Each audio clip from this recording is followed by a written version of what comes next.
If it's about love, if it's about love. Hey, what's up everybody? This is Austin Haynes with the Waking Justice Project, and this is your daily wake-up call. Here's what the corporatocracy is up to today, November 11th, 2019. This is our Monday Roundup edition in case you missed any news last week. You can visit our website at wakingjustice.org for more details. Here are the headlines. Every Friday, we spotlight one of our favorite indie journos who is working to expose the hard truths of the U.S. corporatocracy. These are the revolutionary journalists who make us ask, why aren't we all freaking out about this? We call it Freak Out Friday, and last Friday, we shined the spotlight on indie journo Lee Camp. He's the head writer and host of the weekly TV show Redacted Tonight. It's a funny, well-produced show, and it doesn't just focus on making fun of the corporate media like most indie journos do. He covers the stuff that most others won't, like social justice, environmental justice, and even animal justice issues. He's been the target of smear campaigns by corporate-owned outlets like Facebook, NPR, and the New York Times. The reason they hate him so much is because he's so damn good at exposing their lies and hypocrisy. He's a great researcher, and he delivers the truth with bits of witty and intelligent comedy mixed in, so he makes you want to keep learning more. Lee's main theme in all his stuff is what he calls the big lie that we still live in a democracy. It's not a democracy, Lee says. Quote, it's a corporatocracy that's taking control of our laws, legislatures, and voting system. But the people are waking up, he says, and we're realizing that one of the biggest things we need to do right now is put our fucking differences aside and team up to kill this corporate monster. Right on, amigo. Lead the way. You can support Lee's work by sharing his stuff on social media, and if you can afford it, throw him a few bucks on his Patreon page at patreon.com/commoncensored. Last Thursday here on your daily wake-up call, we explored the old expression that, quote, Washington, D.C. is just Hollywood for ugly people. We looked at the work of some great indie journos who have exposed the close ties between Hollywood and the CIA. It turns out that the CIA and Department of Defense play a major role in how Hollywood movies are made. We explored one example, the hit TV series Jack Ryan, produced by Amazon. The new season of Jack Ryan just released is chock full of lies that are clearly meant to demonize the nation of Venezuela.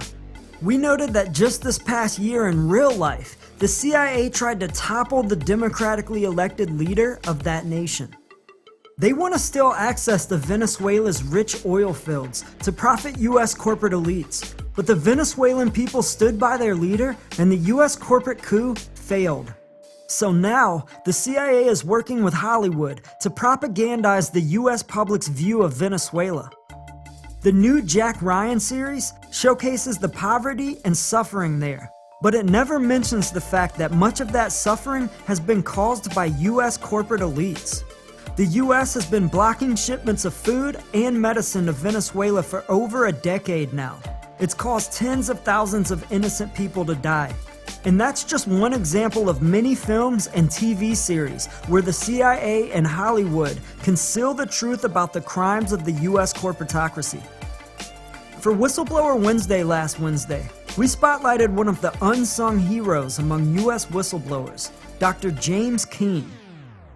Dr. Keene, who is a veterinarian, worked at a creepy government facility in remote Nebraska called MARC. It stands for the Meat Animal Research Center.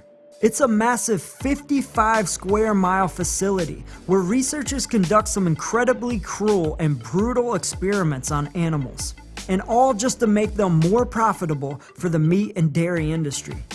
Dr. Keene made multiple reports about all the cruelty he saw, but his complaints were all pretty much ignored. So he leaked his evidence to Pulitzer Prize-winning journalist Michael Moss, who exposed the crimes in the New York Times. It's a stunning record of brutality. There was a huge public outcry, but the Obama administration basically buried the issue with a cover-up investigation that ended as usual, with none of the criminals convicted. Dr. Keene said the case cost him his marriage and career, but he said he'd do it all over again. You can learn more about Dr. Keene and the brave case that he made in our November 6th podcast last week. And on November 5th last week, we re-released the very first podcast we made. We called it our Manifesto episode, and we released it this time with a companion guide. The guide has all the references for all the claims that we make.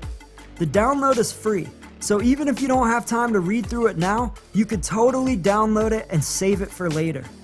It's chock full of important info for anyone who wants to know about how our democracy has been transformed into a corporate plutocracy.